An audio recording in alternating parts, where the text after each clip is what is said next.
सुधीर. हाय राजेश. कसा आहेस मित्रा? मस्त. किती वर्षानंतर भेटतोय रे. हो रे, खूप काळ गेला मध्ये.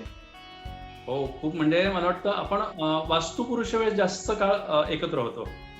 एकत्र घालवला. बरोबर बरोबर. बरोबर. आणि मला वाटतं त्यालाही बहुधा 18 वर्ष झाली असतील नाही? नक्की नक्की. कारण मला वाटतं 2001च्या दरम्यान मे बी तो झाला होता शूट ना. हो हो हो हो, साधारणपणे. Correct correct. काही नाही यार, सहज फोन करू म्हणून केला. विविध मित्रांना फोन करतोय सध्या मी. ग्रेट. आणि मग माझ्या लक्षात आलं तुझ्याशी खूप काळ झालाय बोललो नाहीये, तर म्हटलं फोन करावा आणि निवांत बोलावं. कसा आहेस? मस्त, छान आहे, ठणठणीत. तू सांग. काही नाही यार, हा आता सगळा लॉकडाऊनचा पिरियड निघून गेला. आता ही लस येते, आता बघू पुढे काय होतंय. सगळं सुरळीत होतंय की नाही काही कळत नाही अजून. नाही पण आता खरं पाहायला हवं नाही का.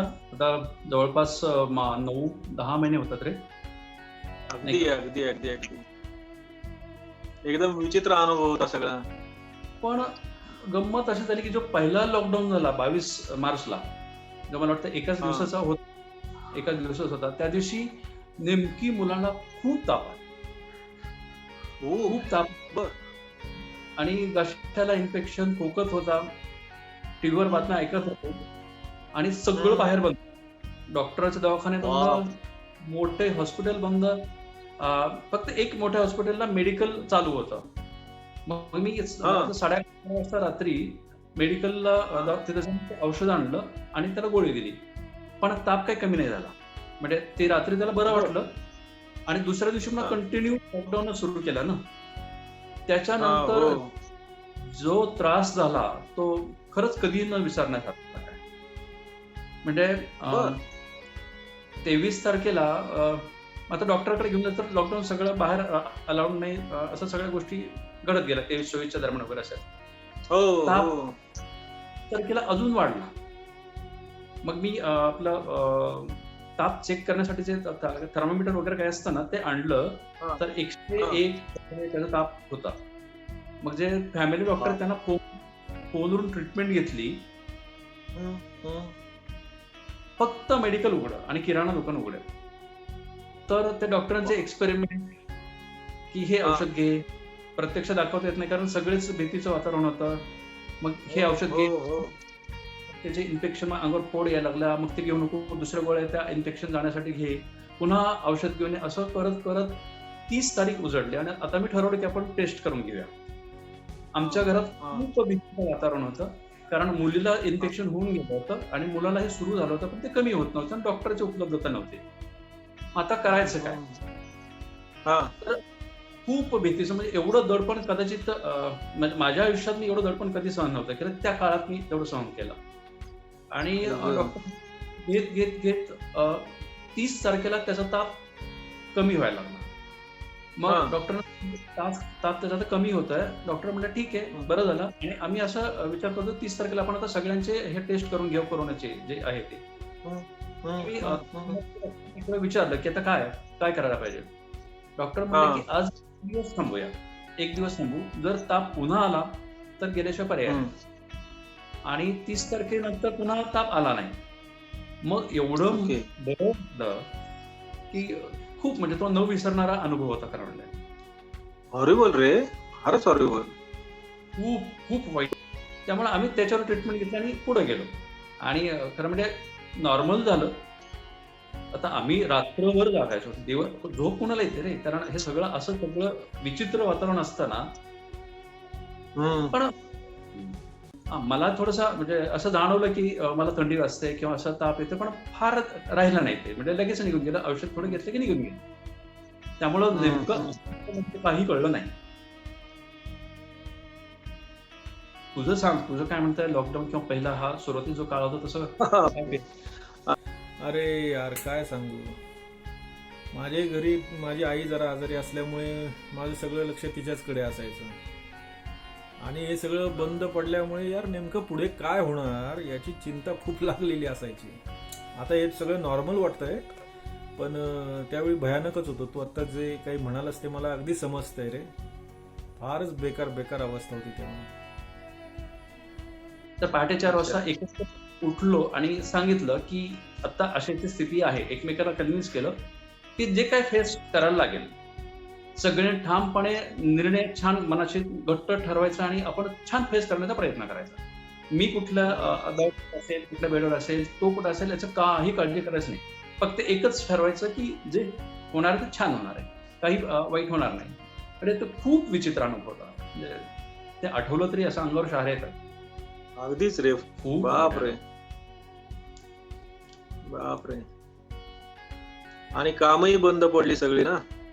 हो, अरे कामाचं कसलं काय. खरं माझ्यासाठी तर असं होतं की आत्ताची वेळ म्हणजे तो लॉकडाऊन सुरू आणि आमच्या घरात आजार पण सुरू झालं. त्यामुळे लॉकडाऊनचं डोक्यात नव्हतंच की पुढे आपलं करिअरचं काय किंवा पेंटिंग करायला मिळेल किंवा बाकीच्या काही गोष्टी काही नव्हत्याच डोक्यात. होतं ते फक्त ही वेळ कधीकडे घेऊन जायची. तुझं काम तसं एकट्याचं काम आहे, पण खरंच आहे त्या काळात काही सुचणं शक्यच नव्हतं. नंतरच्या काळात माझा अगोदर विषय चालू होता माइंड स्पेस, म्हणजे मनातली जागा, मनातली पोकळी. त्या ह्याच्यावर सायकोलॉजी काम करत होतो. तर त्याच्यावर खूप काम केलं. पण एक प्रश्न असा होता की माझे बरेच कलर संपलेले होते. मोठे मोठे डबे होते, पण त्यातले आता अगोदर वापरत माहित होतं की पुढे असं घडणार आहे किंवा हे सगळं असं बंद होणार आहे. रंग संपलेले होते. मग होता मार्ग एक की ब्लॅक कलर असायचा, ब्रश आणि हे ते जेवढं शक्य तेवढं लाईन ड्रॉइंग खूप केले. मला वाटतं त्या काळात 600-700 मी चित्र लाईन ड्रॉइंगचे केले असतील. त्या स्पेसिफिक 2 महिन्यात 3 महिन्यात पुढचं म्हणजे एप्रिल एंड पासून साधारण जर सुरुवात केली आपण तर मला वाटतं जुलै ऑगस्टच्या दरम्यान पर्यंत. म्हणजे थोडस प्रेशर निघून गेलं. टीव्ही बंद केलेलीच होती. मग वेळ आहे, ज्या वस्तू समोर दिसतात म्हणजे ब्लॅक कलर आहे, ब्रश आहे, ते बरं जे नाही कलर त्याचा विचार नाहीच केला. पण जे आहे त्याचं आपण काय करू शकतो तर त्याच्यावर मग छान. आणि आता खरं म्हणजे त्यात जे त्रुटी होत्या ते आता नंतर कलर आणले. मग काही गोष्टी ऍप्लिकेशन करत करत त्याचं सगळं ठेवलं. पण छान छान घडलं पण आणि घडतंय आता. मला तू म्हणजे मला हे माहित नाही की म्हणजे तू कुणासाठी अशी चित्र काढतो की तू स्वतः काढून ती विकतो, कसं तुझी प्रोसेस कशी आहे ऍक्च्युअली? खरं म्हणजे बरं कशा का पद्धतीने चित्रकलेची अनेक कोण आहेत. चित्रकलेकडे किंवा पेंटिंगकडे, चित्रकला हा भाग थोडा बाजूला ठेव, पण पेंटिंग हा भाग आपण घेऊया. पेंटिंगकडे बघण्याचे अनेक कोण आहेत. तर त्याच्यात एक भाग असा की तुला चित्र आवडते म्हणून मी तुझ्यासाठी जर चित्र काढत असेल तर तुझ्या गोष्टी आवडीच्या आहेत त्याच्यावर मी काम करणार आणि ते पेंटिंग करून मी तुला देणार. तो थॉट होतो फक्त तुला काय आवडेल, तुला काय हवंय, तुला कसं छान वाटेल, तुला काय आनंद वाटेल, त्या प्रकारचं काम करणं. पण मी मधल्या मला वाटतं एक 10-12 वर्षापासून मी मला कसं फील होत, माझ्या मनात काय चाललंय, माझ्या मनात असं काहीतरी घडतंय. बऱ्याच वेळा असं होतं की जे माझ्या मनात नसतं तेही पेंटिंग मध्ये येतं. म्हणजे आपण बऱ्याच वेळा काय होतं, मी आता एक विषय म्हटल्याप्रमाणे की माइंड स्पेस विषय घेतलाय. मनातले अनेक वेव्स, थॉट, अनेक प्रतिमा, अनेक येणारे वेगवेगळे सेट्स, त्याला चित्ररूप द्यायचं. समजा एखादी मुलगी मला छान वाटते, एखादी स्त्री छान वाटली, एखादं फुल छान वाटलंय, तर मी एक अशी संकल्पना डेव्हलप करतोय की माझ्या मनाचे अनेक जे कोण आहेत, मनामध्ये अनेक वेगवेगळ्या भावना येत आहेत, तर त्याला मला पेंट करायचंय किंवा रेषेत बांधायचंय. तर ते म्हणजे सगळंच ते सगळ्यांना आवडेल माहित नाही, पण मला आनंद वाटतं तिथपर्यंत मी खूप त्याच्या मागे अगदी हादून असतो.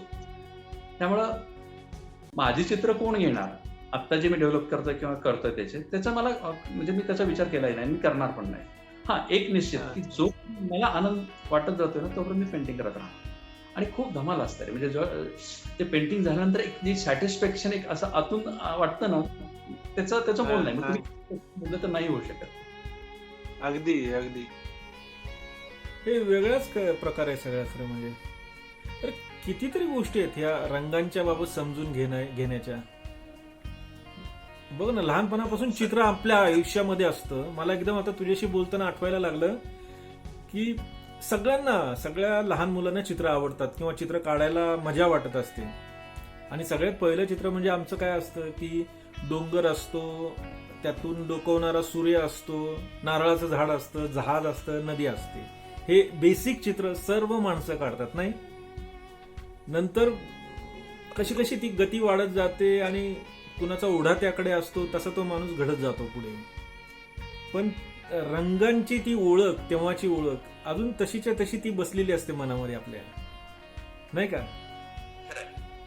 तर राजेश, तू म्हणला आताच्या प्रमाणे की जे बालपणीची चित्रकला वगैरे, पण गंमत अशी आहे बरं का की प्रत्येक मानवाची पहिली भाषा, प्रत्येक जन्मलेल्या बाळाची पहिली भाषा ही रंगरेषा आकार ही आहे. अगदी अगदी.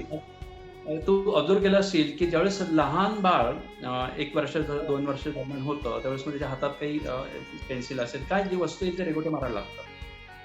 आता माझ्या बाबतीतला तर अनुभव असा की लहान असताना त्यांनी आमच्या घराच्या अख्ख्या भिंती रेषा आकार हे काढून त्यांनी खराब केलेल्या होत्या.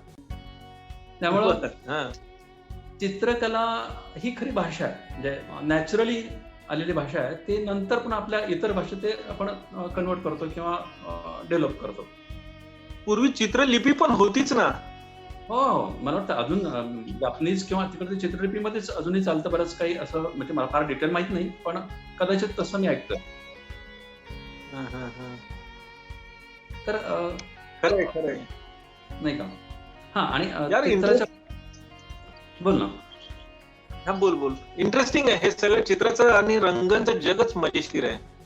मला खूप तुझ्याकडनं ऐकायला आवडेल या सगळ्या गोष्टी, खरं सांगू का चित्रांच्या संदर्भातल्या, रंगांच्या संदर्भातल्या. एक आता त्याच्या संदर्भात बोलतो बरं का थोडं. नॉर्मली पाण्याचा रंग निळा, आकाशाचा रंग निळा, हे ढोबळ असे एक मांडलेला थॉट आहेत आपण म्हणा की सिग्नल म्हणजे धोक्याचा रंग लाल, तोच लाल रंग सौभाग्याचं म्हणून वापरला जातो. हे सांकेतिक केलेले आपले मोनोग्राम आहेत. म्हणजे आपण त्या दृष्टीनं बघावं त्या चित्राकडे म्हणून केलेले ते मोनोग्राम आहेत. पण त्याच्याही पुढं एक अशी एक स्थिती आहे, अशी एक काय म्हणतात भाषा आहे, एक लँग्वेज आहे की तो रंग कुठल्या रंगाचा आहे ह्याचा काही संबंध नसतो. पण आता माझ्या मनात काही गोष्टी घडतायत, माझ्या डोक्यात काही गोष्टी येत आहेत आणि ते मला मोकळं व्हायचं, मला ते बाहेर काढायचं, रिॲक्ट व्हायचं. त्यावेळी जे काही रंग समोर असतील, आता त्यावेळी मलाही माहित नसतं, रंग समोर 10 प्रकारचे आहेत माझ्या, पण त्यातला कुठला रंग मी घेईल आणि का घेईल ही गोष्ट, ही अवस्था ज्यावेळेस येथे पेंट होतं ना, त्यावेळी ते खरंच काहीतरी भन्नाट आणि धमाल असतं. आणि त्याला मात्र आपण कुठल्याही सर्चात किंवा कुठल्याही एक आकारात काय म्हणा विचारत नाही मांडू शकत.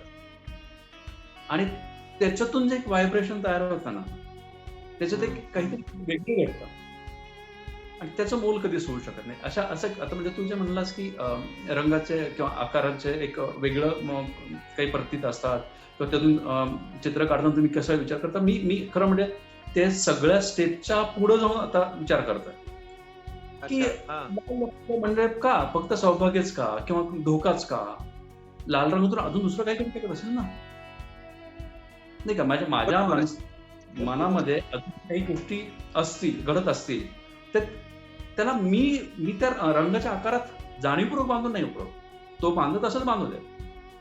म्हणजे कदाचित त्याच गोष्टीमुळं असं म्हणतात की आत्मा आणि कला याचं एका नाण्याचे 2 बाजू आहेत, आर्ट अँड सोल.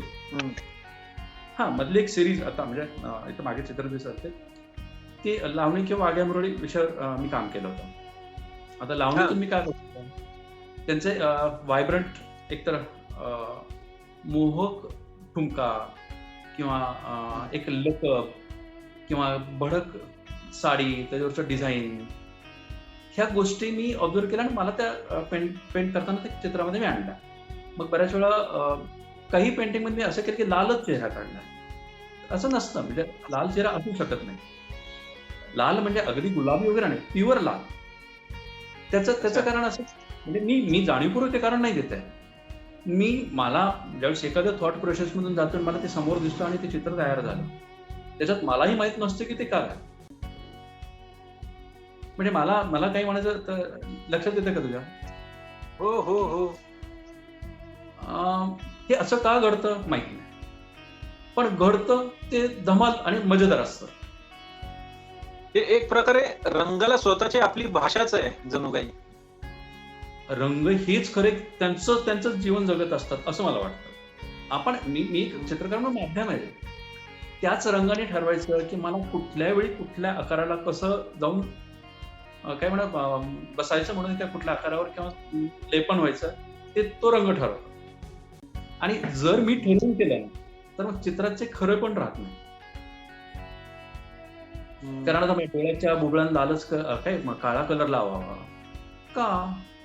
का तर ते काळं दिसतं, सगळ्यांना काळं मान्य आहे, सगळ्यांना ते कॉमन, सगळ्यांना माहित असतं की डोळ्यातलं बुबळे काळं असतं, ब्ल्यू असतं, जे काही समजा शेड असतं. पण इतरही कुठल्या कलरचे असू शकतील ना, का नसावे, नाही का?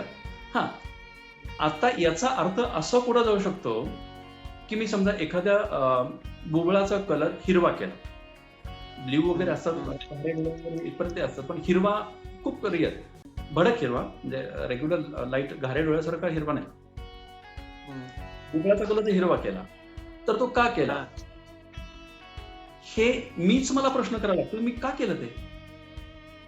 पण एक निश्चित आहे, जे काही घडतंय ते वेगळं आणि धमाल.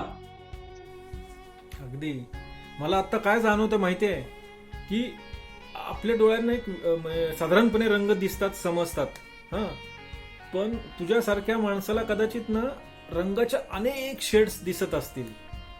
म्हणजे निळा म्हणल्यानंतर फक्त एक निळा नसणार तुझ्या डोळ्यापुढे येणार, तुझ्या डोळ्यापुढे न जाणे किती प्रकारचे निळे रंग येत असतील, नाही? आणि प्रत्येकाचा त्या रंगाचा स्वतंत्र स्वभाव असेल, त्याची स्वतंत्र भाषा असेल, त्याचं त्या रंगाचं तुझं वेगळं काहीतरी कम्युनिकेशन होत असेल, नाही? असं काहीतरी शक्य असेल, नाही? अचाट आहे, अद्भुत आहे हे जग तुझं. रंगांचं जग खरंच मजेशीर आहे. म्हणजे आपल्याला मला लहानपणी जे रंगात आपण खेळतो, साधी रंगपेटी घेऊन ना, त्याची आता खूप आठवण होतीये खरं तर. आणि तेव्हा जी मजा वाटत होती म्हणजे त्या रंगांची, तसं मला आता तुझ्याशी बोलताना वाटतंय की तुला त्या रंगांमधले किती गोष्टी माहीत झालेल्या आहेत. केवढं तुझं, खरं तर तुझं आयुष्यामध्ये केवढे रंग आहेत, नाही? माय गॉड, खूप मस्त मस्त ना सुधीर. हा, आपण मला हे सगळं तुझ्याकडनं जाणून घ्यायचंय, आपण बोलूयात परत. हा, मला जरा वेगळं काम आहे, थोडस घरगुती काम आहे, त्याच्यात मी अडकतोय नेहमीप्रमाणे. पण आपण तुला उद्या परवा वेळ असेल तेव्हा आपण बोलूया, चालेल? बोलूया, नक्की बोलूया. आणि खूप वेगळा प्रकार आहे, मजा येते आणि बोलूया. अगदी अगदी अगदी अगदी आपण बोलूयात. चलेगा, चल बाय. ओके.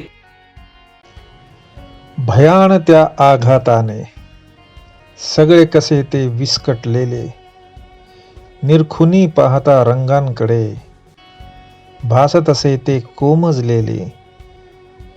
पण काळ किती ते स्तब्ध राहतील, अवचित क्षणी पुन्हा उसळतील. रंग असे हे ताजे तवाने, अद्भुत तरल त्या भासाने. लकाकून असे हे चित्र लेपतील, शुभ्रांवरील मूर्ती उजळतील. कधी न विसरता येण्या जोग्या आठवणी त्या कोरल्या जातील.